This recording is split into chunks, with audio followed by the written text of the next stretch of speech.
বন্যায় আমাদের মূলত ক্ষতি হয়েছে আমাদের যে এলাকা অঞ্চলগুলো আছে, মাছের ঘেরগুলো আছে, মাছের ঘেরে যারা অসহায় মানুষ তাদের মাছের ঘেরে মাছ সব বেশি গেছে। আর যারা দিন আনে দিন খায়, দিন মজুরি, তাদের কিন্তু রান্না করার কোনো স্কোপ নাই, যার কারণে তারা শুকনো খাবারের মাধ্যমে এখন জীবন নির্বাহ করছে। আর দ্বিতীয়ত হলো পানি কিন্তু এখন কমে কমে বাড়ছে, কমছে, আপ ডাউন হচ্ছে, এখনো কোনো কোনো সার্বিক উন্নতি দেখছি না আমরা গ্রামের মানুষ।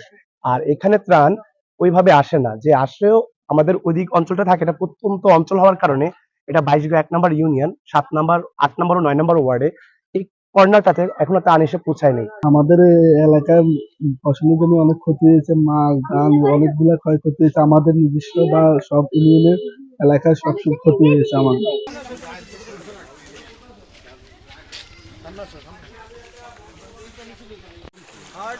ছোট বোনের বাসা বুঝছেন।